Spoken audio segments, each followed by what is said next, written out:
Good afternoon. I'm Amy Kinsel, Dean of Social Sciences, Equity and Social Justice Library and Parent-Child Center.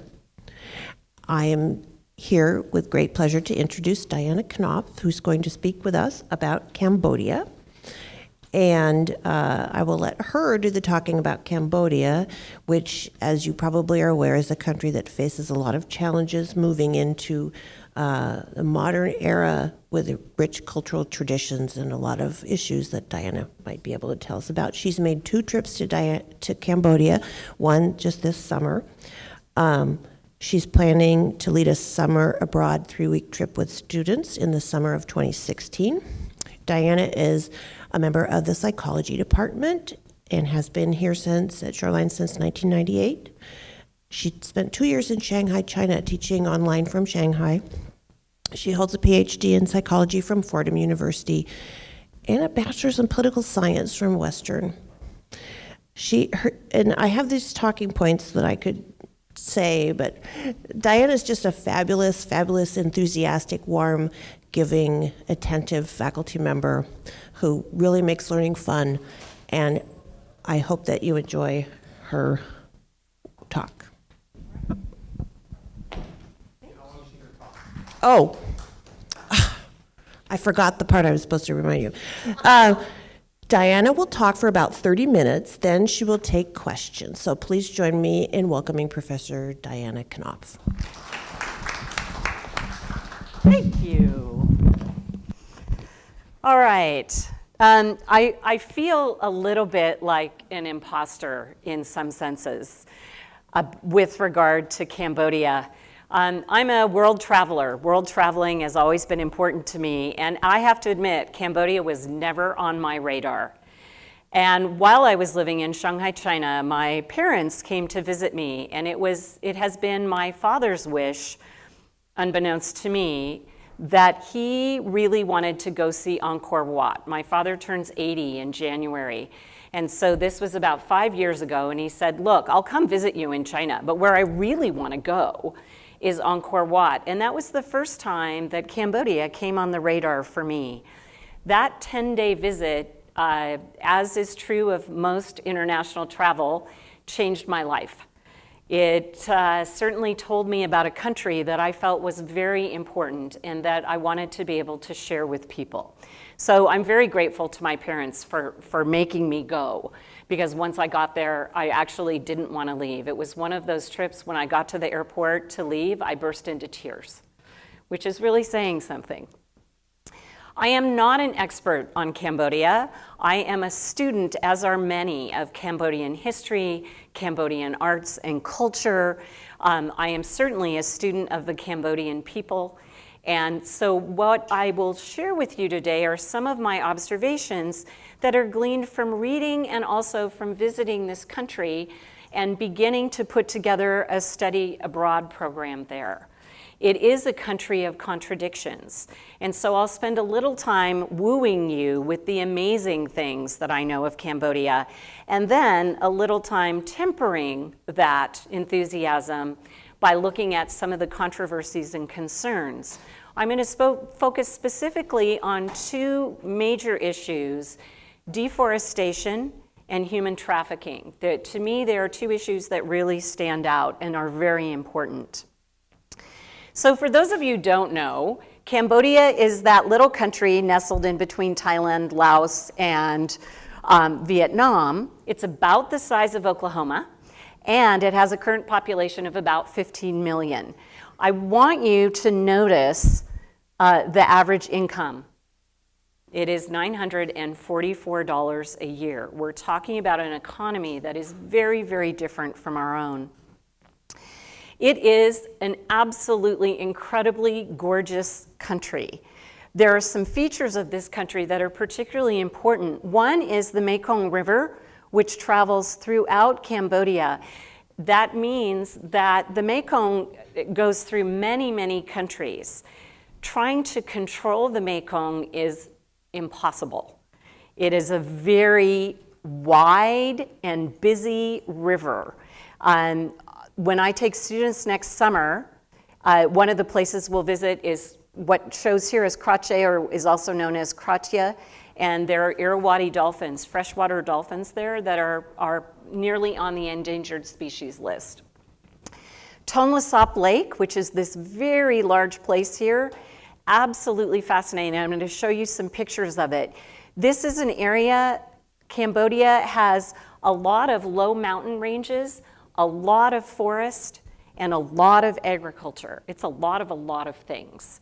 It has, instead of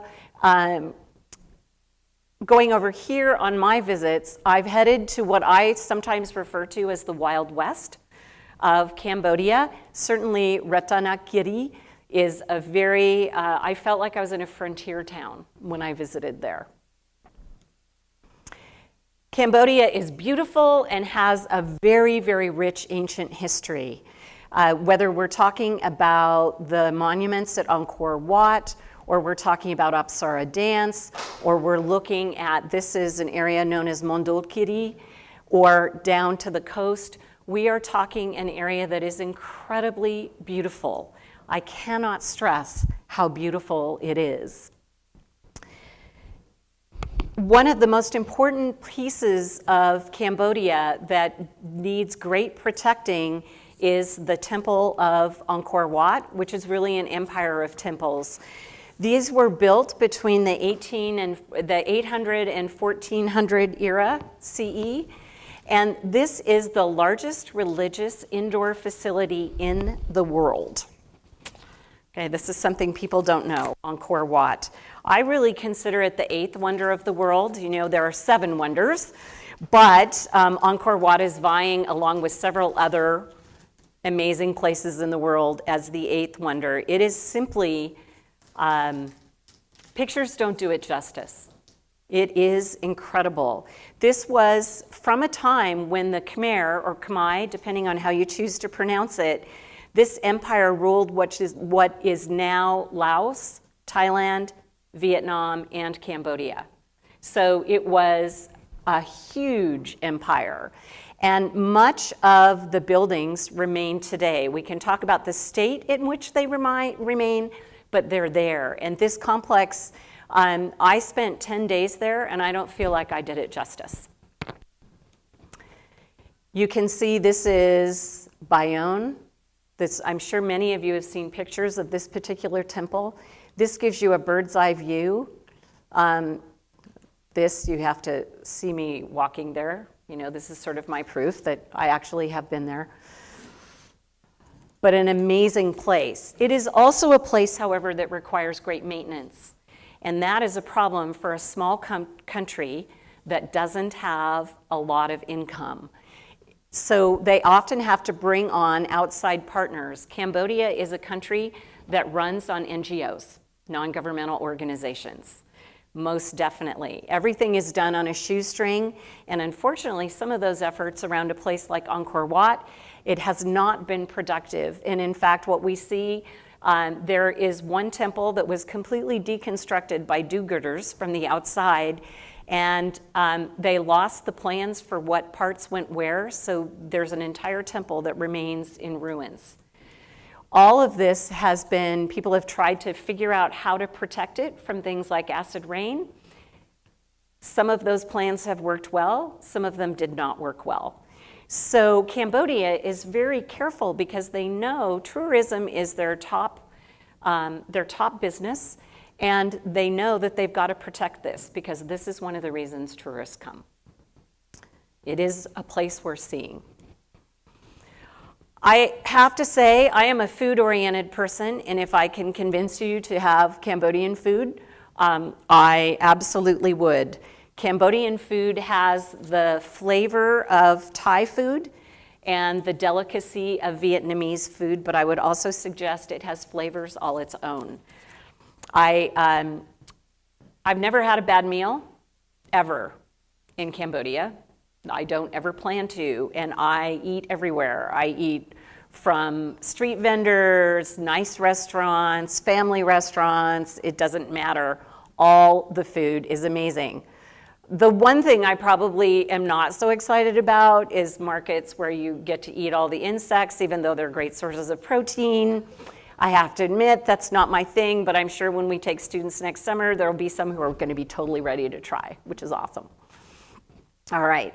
Tonle Sap Lake is a lake where people live, where commerce happens, and where transportation happens. Cambodia is a country without a lot of infrastructure. There was at one point a train track. Now it's, if you've ever heard of the Bamboo Railroad, that's what exists. It doesn't really go a lot of places. So people use the lake as a way to transit. This picture I have to tell you about. When I was in Cambodia in 2010, I happened to be lucky enough to head out to Tonle Sap Lake on a day when Cambodians had a day off. And this is a huge event that happens. It's a day off. People go out and have fun, which means they all go out in boats and throw plants and water balloons at each other. And I had the best time. It was so fun. I'm on a rickety boat, no life jacket, no anything. This is a gigantic lake. It didn't matter. We had a great time. But people live on the lake, work on the lake, go from the top of Tonle Sap down to Phnom Penh by traveling the lake. It is a huge part of the country.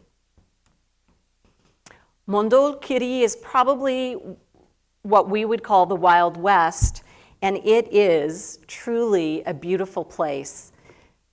This is Busray Waterfall. These are peppercorn plants. If you've never seen what they look like, I was absolutely fascinated. It is a gorgeous, gorgeous, beautiful area. It is also an area that is subject to a lot of deforestation at this moment. And so I'm desperate to take students there because I want them to see what I saw before it's gone. That's very, very important to me. And you can't get away from not talking about the coast. The coast is a beautiful place, and yes, that is actually a bar called Corruption down in Sihanoukville, and I think actually the title is very apt, as you'll hear as I illustrate with a couple stories with regard to deforestation and human trafficking. This is a beautiful, beautiful place, and students, this is where our trip will end. Yep, got to end at the beach. Very, very important. So, that said, while it's beautiful, Cambodia has some disturbing history, and I'm sure many of you can probably guess what that history was. Yeah? This is the only audience participation point other than questions. The killing fields. Yeah, the time of Pol Pot and the Khmer Rouge. Cambodia is very honest about this piece of their history, which I appreciated greatly. And I must say, you have to think about how a country comes back from a period. Pol Pot was a very charismatic leader. He collected followers, and then he used fear and intimidation to rule the land. And he did so by systematically torturing and killing all educated people in Cambodia at that time. He was in power about 1975 to 1977, and to understand Cambodia, you have to think about what it must be like to, in 1979, have a complete absence of people who are educated.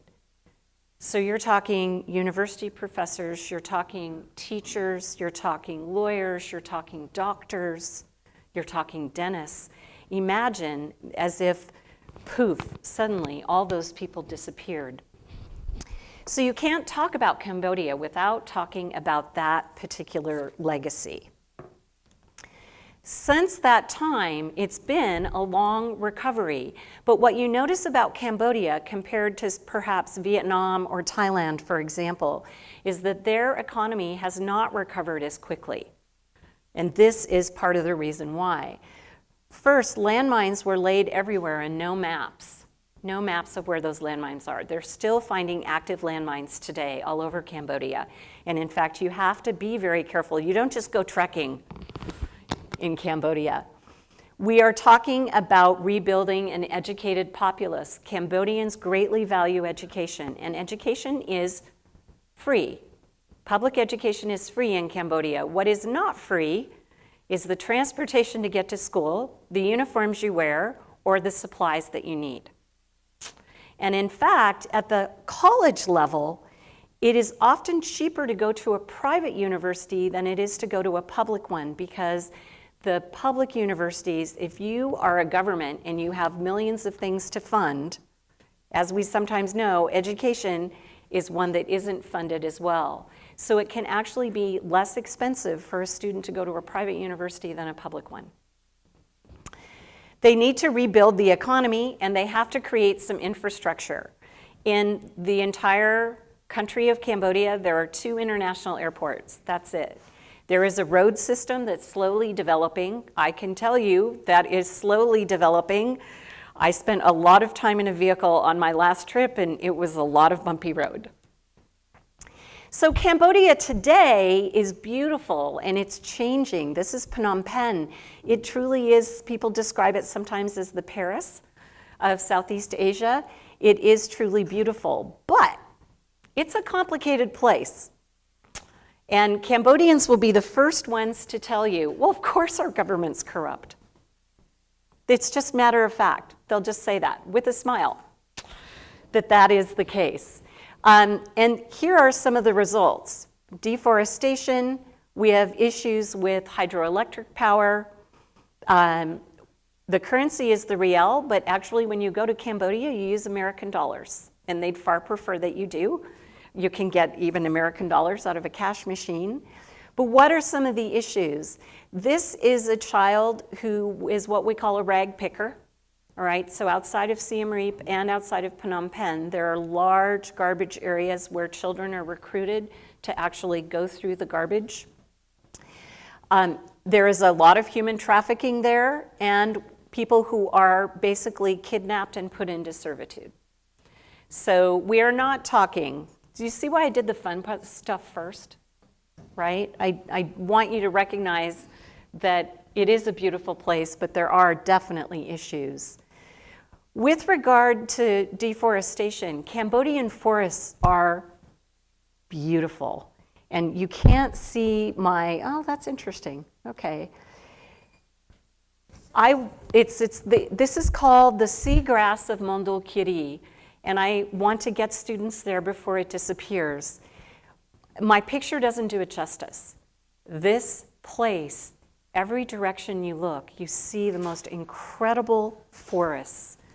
They are so beautiful. They are full of so many animals, including indigenous humans for whom these are sacred spaces. If I had $1 million, or if I won the lottery, I would want to buy up a bunch of this and give it to the Cambodian government to keep, to never be destroyed. It is simply something to see. And you have to truly see it. The guys who I'm working with on this study abroad took me up there, and they were like, no, we have to go see seagrass. And here's this hand-painted sign. We head down a road. And I'm like, what is it? You walk out onto this vista, and all you see is this. It is incredibly gorgeous, and it is disappearing at a rate of about 1% a year. Doesn't sound like much, but it is. So originally, deforestation happened in Cambodia primarily due to logging. And in fact, there are several hardwoods, endangered woods that people were harvesting. So the Cambodian government did the right thing and actually created a logging moratorium, and it worked. We saw a commercial logging decline. That didn't mean logging in general declined. There's all sorts of illegal logging going on. If you are a small country and you don't have a huge budget, that means you don't have people to be out there monitoring. And so in national forests, in national parks, there are whole swaths of land where people come in and stealth log, essentially. So in the past 12 years, 7% of that forest has been lost. And that wouldn't be terrible, except that when new roads have been built, that gives people access to these areas, to untouched forests. And in fact, the government contributes to this problem because they engage in intentional deforestation. This is a government that's trying to encourage economic influence, right? They're trying to get people to come build businesses here, and some of the classic businesses are agriculturally based. Consequently, they need the land to do it on, so they will cut down a forest and then engage in these other activities. Brick making, this is really, really rich soil. It actually reminded me of the soil in Kenya. It's that red dirt soil that you can't get out of anything you put into it. The mangroves along the coast are being cut down to make charcoal. This is a rubber plantation. And I will say, going out to that beautiful vista in Mondulkiri, what I saw was rubber plantation after rubber plantation after rubber plantation, because this brings income. Okay, so we're talking about a country of contradiction in the sense of they recognize their biggest business is tourism, and they've got to bring people in. And what do people see? They want to see Ankor Wat, they want to see Tonle Sap, and they want to see this beautiful, beautiful forest. But they have to balance that against the idea of jobs. So the government has chosen to engage in intentional deforestation, and that economic expansion is what creates that deforestation. And then the government has also given land concessions to agribusiness firms. So those rubber plantations are typically foreign-owned businesses that have come in to Cambodia. And they come in places like state forests and sanctuaries. So it's a little disheartening to see that. With regard to human trafficking, here's another area where we have to think about what the cost is. And I'm so glad that Rachel was here for a little while. Is she still here? No, she left. Darn. I should have talked about human trafficking first. Rachel David, our women's studies instructor, is probably a far better expert than I. But I have to say, this is one of the things about Cambodia that troubles me the most. Cambodia is a source for human trafficking. It's also a country that is used for transit in human trafficking, and it's a destination for human trafficking. And I'll explain what I mean. Many of the border provinces of Cambodia, primarily with Thailand and with Vietnam, are sources rich for human trafficking. So men, women, and children are kidnapped or lured into a process and immediately secreted across a border. That way, they don't have support systems to run away to, they don't have a language in common with the people that they're surrounded with, and they're placed in indentured servitude, or they may be forced to work in factories, or they're used in the sex industry. It used to be just women and children that was happening for. And now what we're finding is that we're seeing indentured servitude for men as well. So they're lured with the hope of a job. Half the population of Cambodia is under the age of 20. And right now there are not jobs for people as they grow. So of course you can imagine there are people who there's a job for fishing, and they tell you that's that, and then they take away your ID and your passport and they put you on a ship, and then you have to pay for your lodging, your food, and then there's never quite enough, right, to break away. Cambodia becomes a transit country, so Vietnamese are human trafficked and brought to Cambodia, to places like Phnom Penh and Siem Reap, where lots of tourists come and may come on sexual tourism. Cambodia is also a destination. Okay, in other words, people are brought to Cambodia for those people. The countries where human trafficking victims end up: Thailand, Malaysia, Vietnam, Taiwan, Korea, Macau, and Saudi Arabia. Okay, so pretty wide-ranging. There are some reasons why it exists. The first being poverty. That is by far the biggest thing. Young girls and boys are often sold into servitude, although their parents may not realize that that's exactly what's happening. They're told that they'll be a domestic, or they'll be trained as a domestic, that they'll be taken to a city. You can imagine, because there are economic disparities between people who live in the city and those who live in the provinces, that sounds really good. Get my kid will go to Phnom Penh, they can learn to work in a household, they might have more access to school. You can see how someone could be convinced, right, to hand their child over, or to choose as a person to do these things. But most of those are misrepresentations of what is going to be expected. There remains a high level of sex tourism in Cambodia. And so consequently, if there weren't a market, there would not be people attempting this as a way of making money.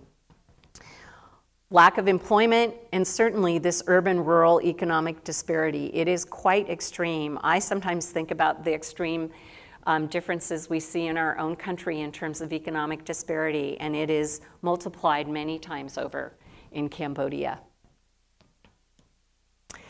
It persists, even though the Cambodian government has a commitment to stop it, for a couple of reasons. The Cambodian government, as I said, this is the home of NGOs everywhere. There are so many NGOs in Cambodia. Some of them are reputable and great, some of them not so great, but the government has come to rely on those NGOs to provide services for victims of human trafficking. So most of what the government does is funded from the outside. So certainly, anti-trafficking measures are paid for by NGOs. There's a lack of training for investigators and prosecutors, even when the higher level government says, yes, we want to get a handle on this, we want to control it. There's a difficulty in going about things the right way, getting the right evidence so that those cases will be supported. The current legal system doesn't hold traffickers accountable.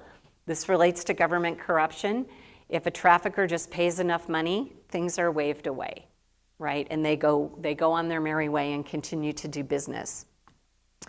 Government officials are also complicit. In fact, sometimes are part owners in trafficking businesses. So they say things that are anti-trafficking, but yet under the table, they're receiving the benefit of that. And then, of course, the foreign visitors who participate, when they are caught, again, if they can just come up with the right bribe, it's very rare that you see a foreigner prosecuted in Cambodia for participating in the sex trade. So I've talked about sex trade, but I will tell you that young women become indentured factory workers. These are all children who were kidnapped and put into servitude making bricks. And again, here is another rag picker. This is right outside of Siem Reap. Siem Reap is this lovely colonial town.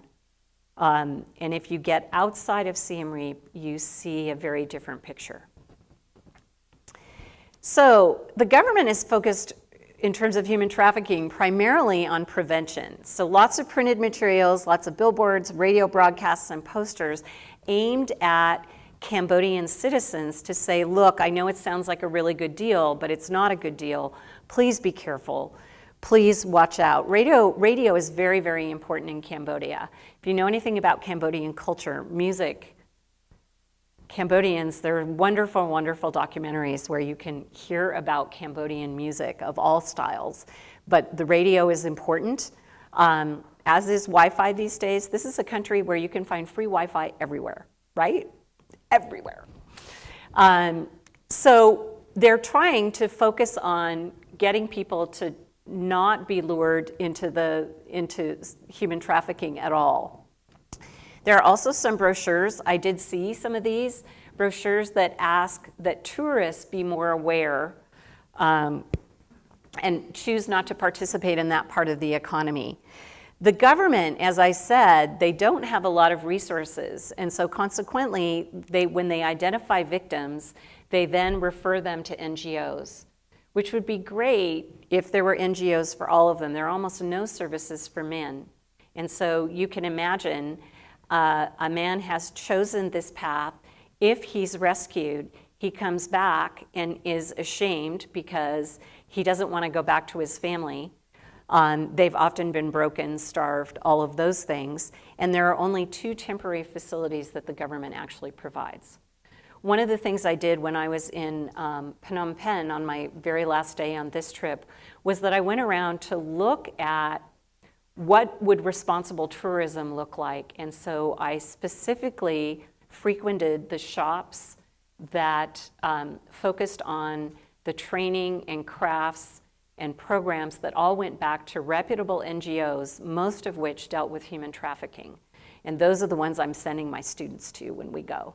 That and the Russian market, because you have to learn how to barter. It's a good skill. So this is a country of contradictions. There's a dependency on tourism and a need for economic expansion, and those two do not always go well together. When you are dependent on tourism, it means you need to keep places like Ankor Wat in great shape. It means that the killing fields need to be a truly museum experience for people, or I'm not going to say it right, the school turned prison in Phnom Penh, the same thing. That requires funding. That requires funding. The need for economic expansion means that you often compromise. And the need for infrastructure means that when you create more roads, you need someone to police those roads, and you need to be being aware of where you build those roads. The desire for an educated populace means that everyone in Cambodia is studying. It's one of the things that I absolutely love. There is such an appreciation of education there, and one of the first things I would say whenever I met anyone was, I'm a teacher. I'm a teacher. Because it meant something very, very important there.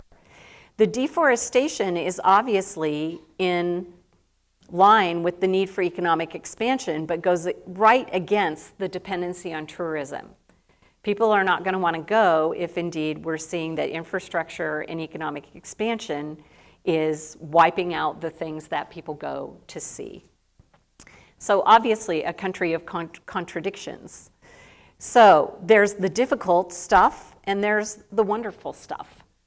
The wonderful stuff is this incredible ancient empire that existed. The people are amazing. I asked a lot of people on both my visits there, how does it feel? How does it feel now? What do you think about Pol Pot and that regime now? And one of the things that really impressed me was, this is our country now. We want you to know us now. We want you to see how we value education now. Please think of us now. Yes, learn about that piece of our history, but also recognize that it's history, which to me was a very big deal. This is a country that desires to be economically self-sufficient, but it's going to take a while. And there's a cost, right? There's a cost. If you want to be economically viable now, you may indeed be doing things that you will regret somewhere down the road. And it is incredibly, incredibly beautiful. So I thank you.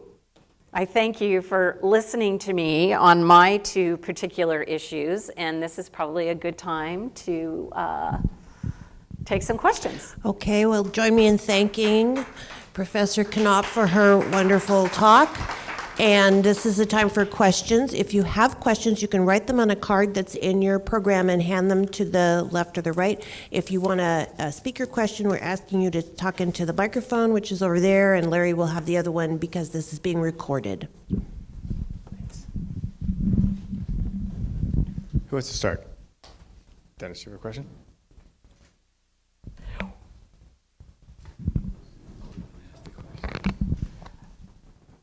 Hi.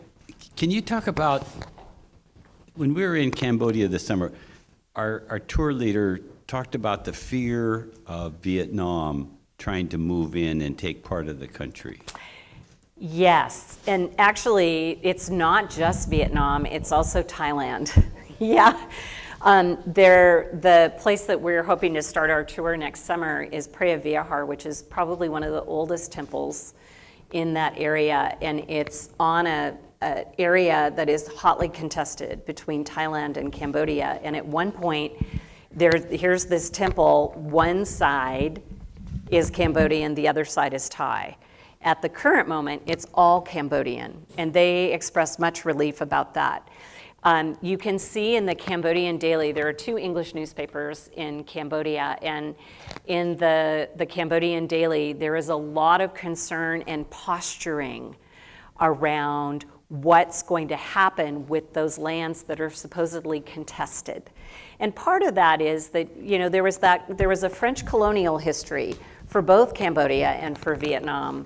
And there was a point, and there have been a couple points where Vietnam has come in to rescue, right, the Cambodians after Pol Pot. Actually, a couple times that has happened. And so you can understand that Vietnamese might feel a little ownership to that. And it will be really interesting to see politically how that plays out.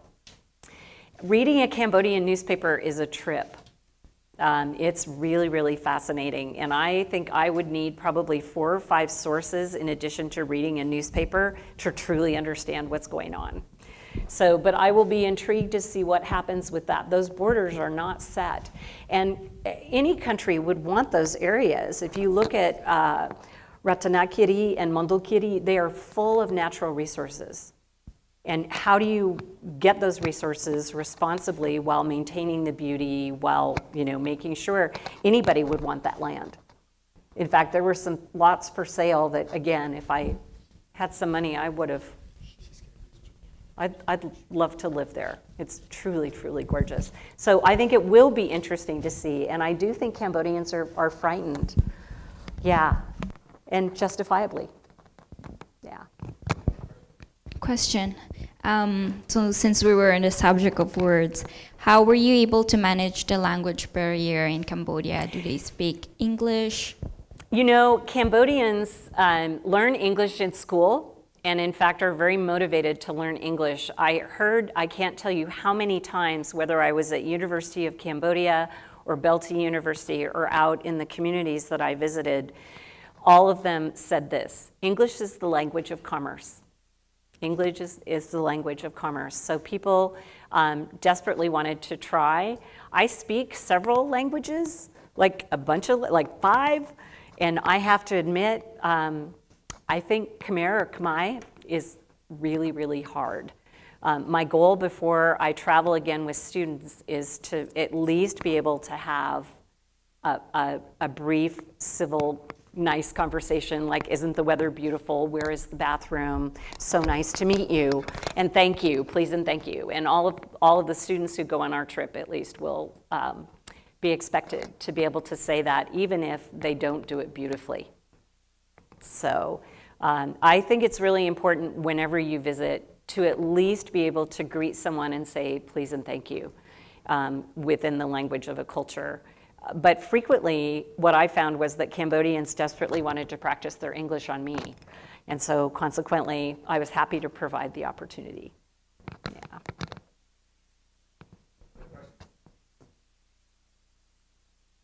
Wow, I was that thorough. And I have one. okay. You were introduced as a political scientist, so I can ask this question. Okay.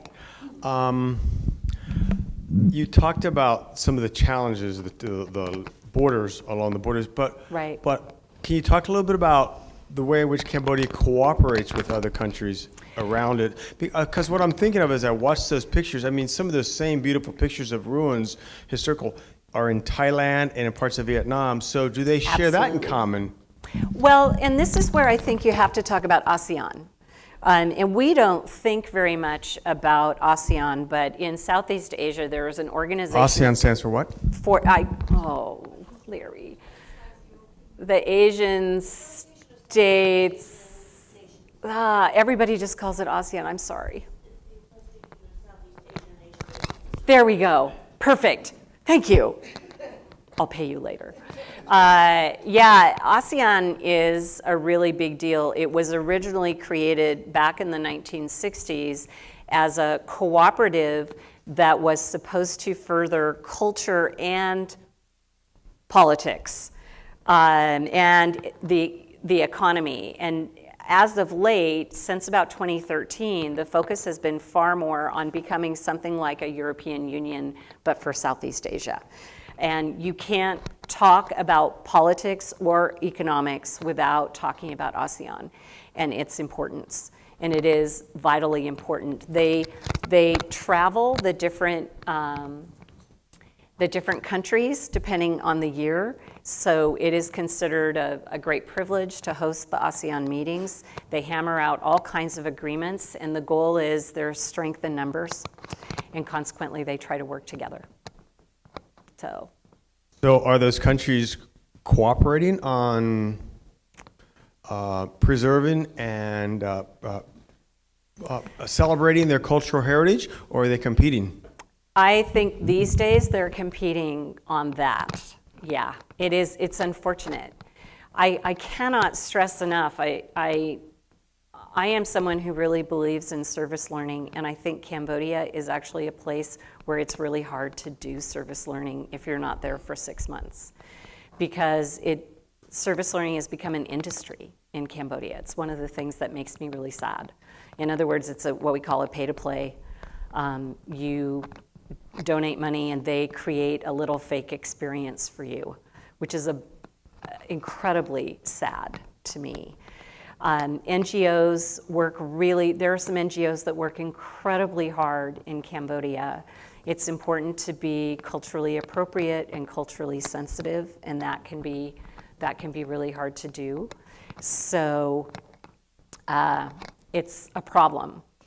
NGOs have a long history there, and that history is not always positive. So certainly I stood in tears at a temple complex where it had been completely deconstructed by a bunch of French people, a bunch of French, I hate to say it, anthropologists, damn them.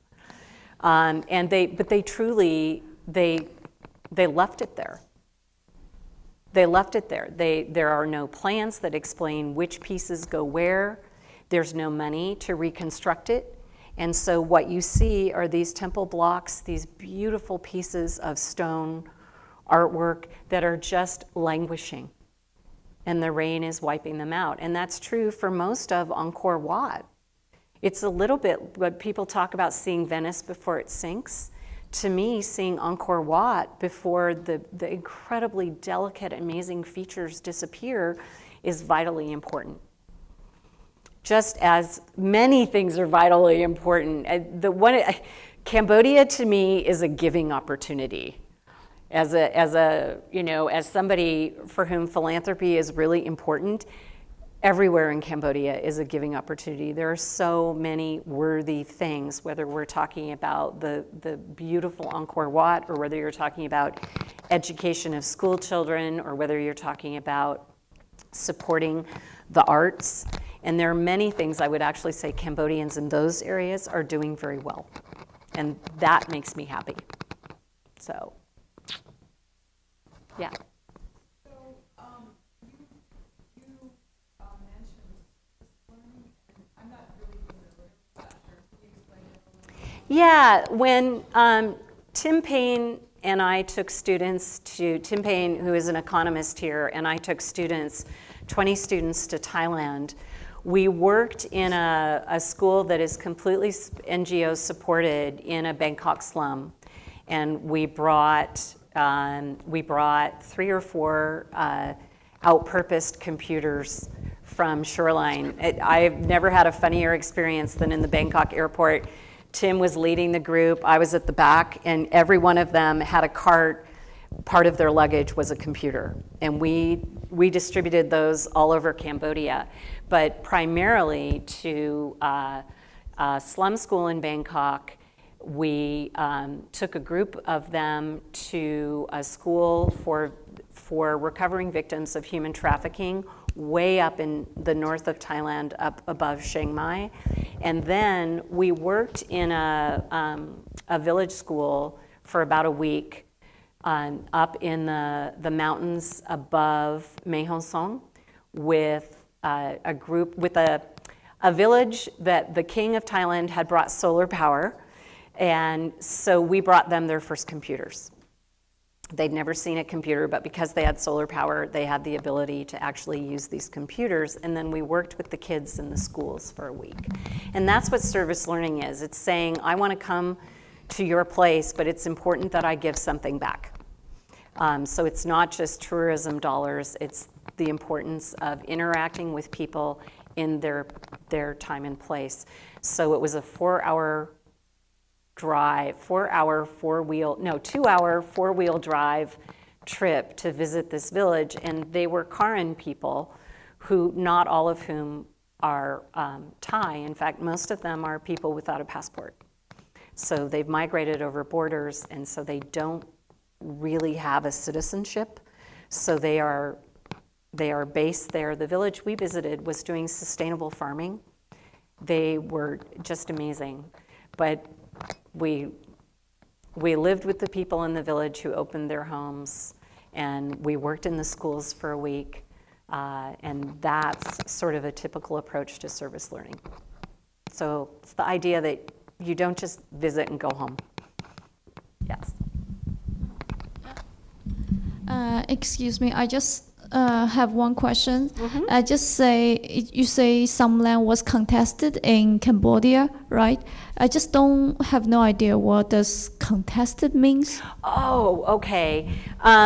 When it means that people are arguing or fighting over territory. Does that make sense? Yeah. Yeah. So, borders, what do we say? Borders are drawn by the victims, not the victors. Yeah, borders are drawn by the victors. But there's lots of arguing over, is that really where the border is? Well, we have, some of our people live here. Yeah, different countries are fighting for the exact same territory. Yeah, and there are still areas for Cambodia and Vietnam in particular, but also Cambodia and Thailand that are hotly contested. And you can imagine that's why those border provinces are the places where it's easy to spirit someone across a border and then put them in a situation where they have no support. Yeah. Okay, so we're at 1:20, and I'd like to thank Diana again. Please join me in thanking Diana for this wonderful talk. Thank you for coming.